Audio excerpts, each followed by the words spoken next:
Chapter 10. Dr. John. Madame Beck was a most consistent character, forbearing with all the world, and tender to no part of it. Her own children drew her into no deviation from the even tenor of her stoic calm. She was solicitous about her family, vigilant for their interests and physical well-being, but she never seemed to know the wish to take her little children upon her lap, to press their rosy lips with her own, to gather them in a genial embrace, to shower on them softly the benignant caress, the loving word.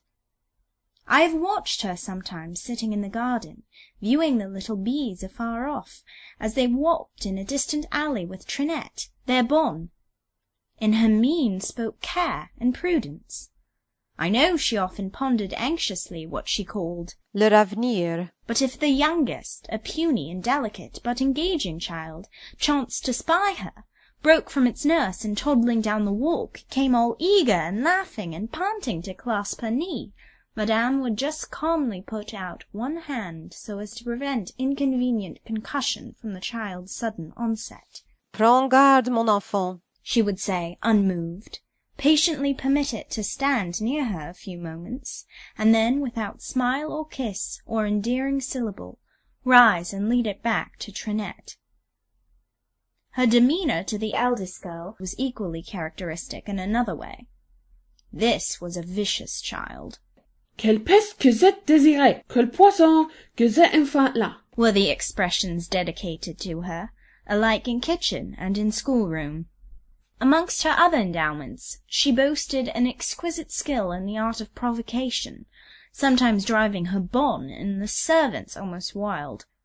She would steal to their attics, open their drawers and boxes, wantonly tear their best caps and soil their best shawls.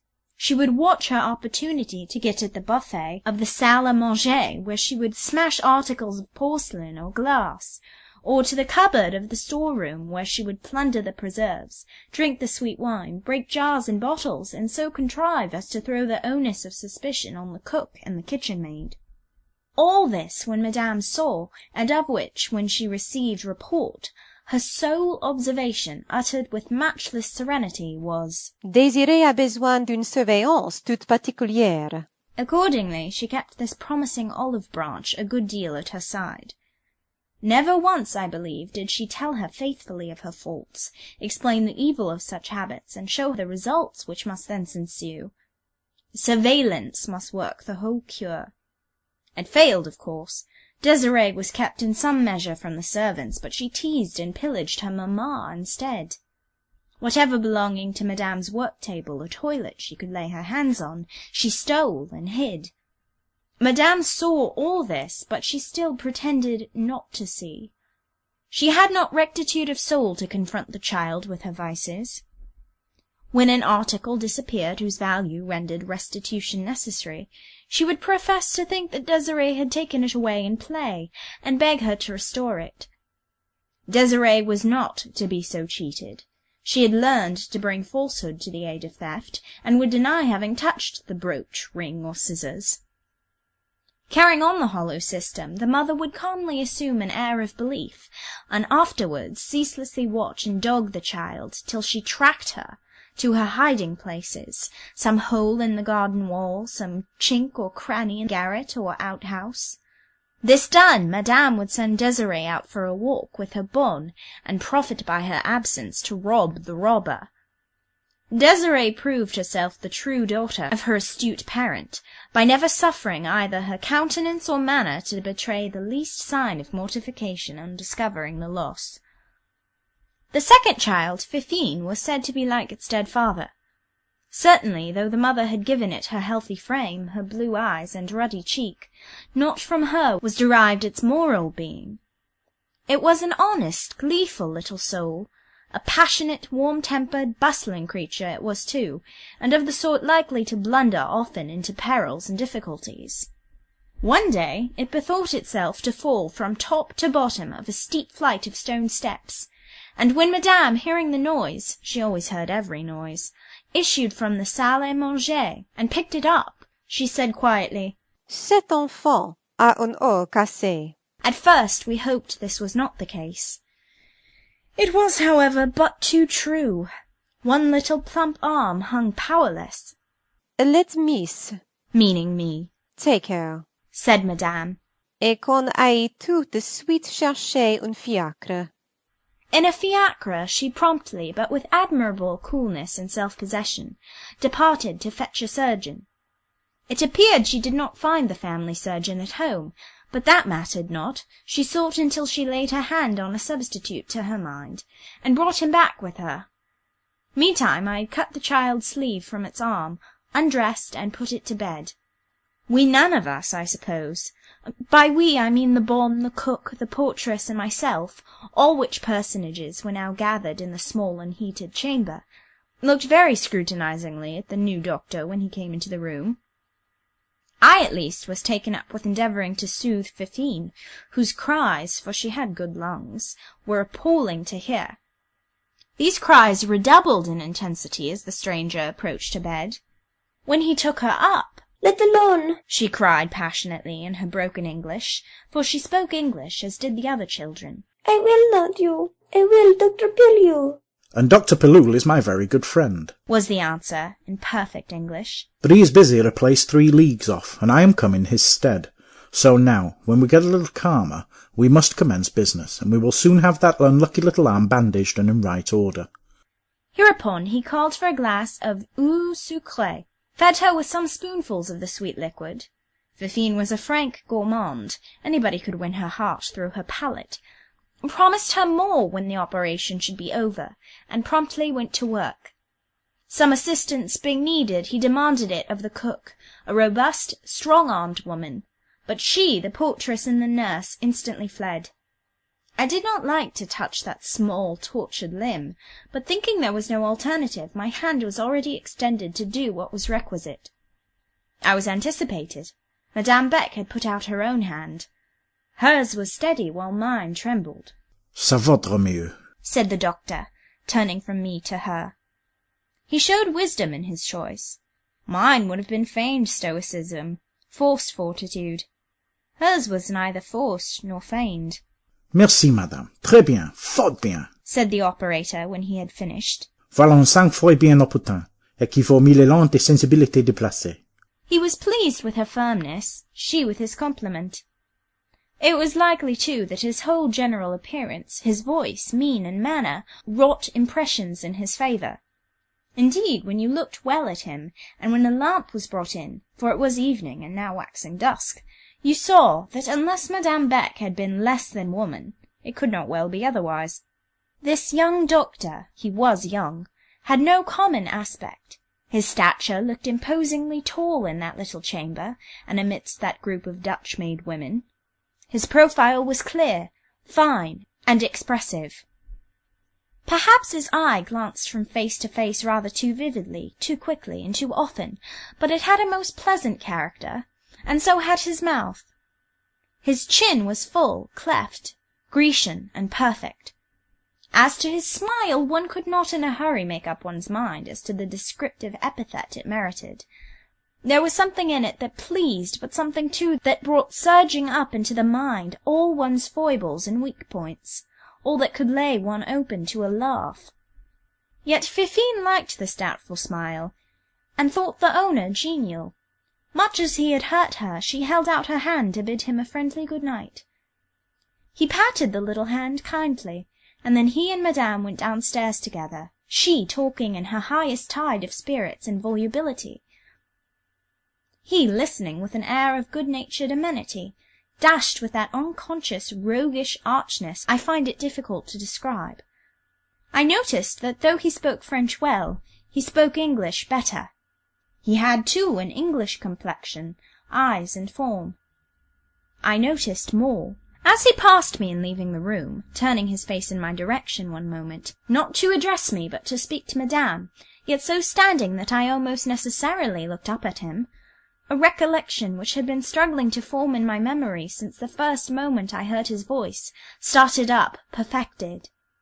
This was the very gentleman to whom I had spoken at the Borough, who had helped me in the matter of the trunk, who had been my guide through the dark, wet park. Listening as he passed down the long vestibule out into the street, I recognized his very tread.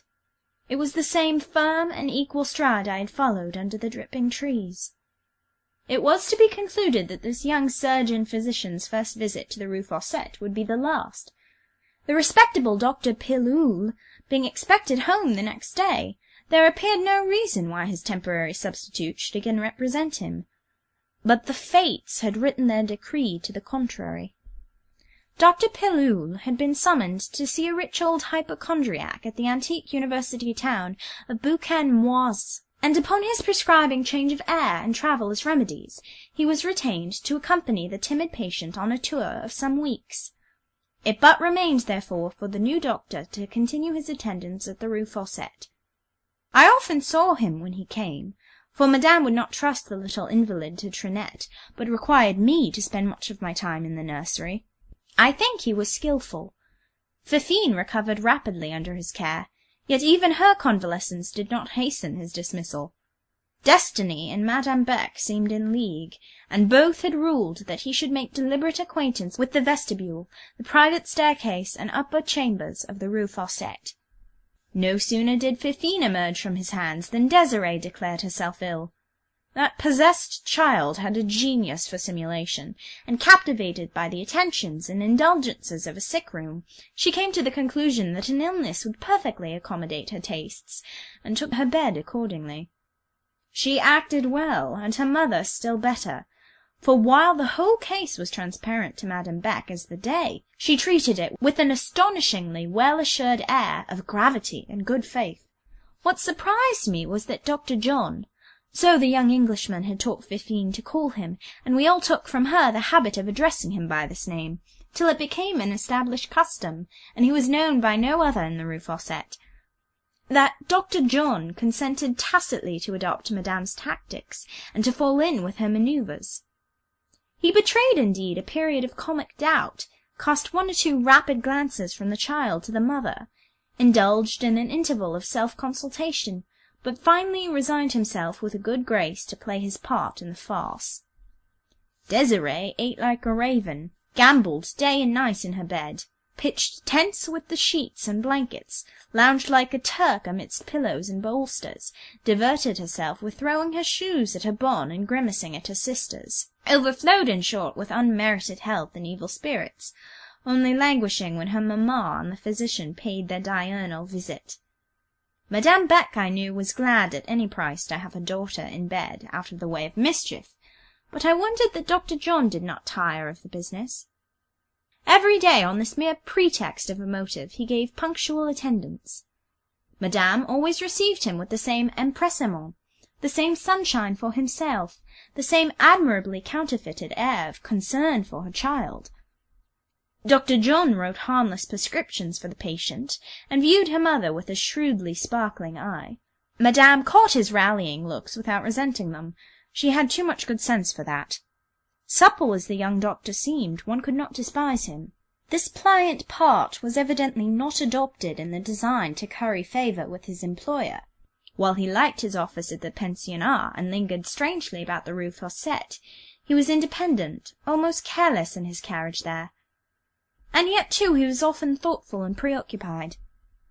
It was not perhaps my business to observe the mystery of his bearing, or search out its origin or aim, but placed as I was, I could hardly help it. He laid himself open to my observation, according to my presence in the room, just that degree of notice and consequence a person of my exterior habitually expects.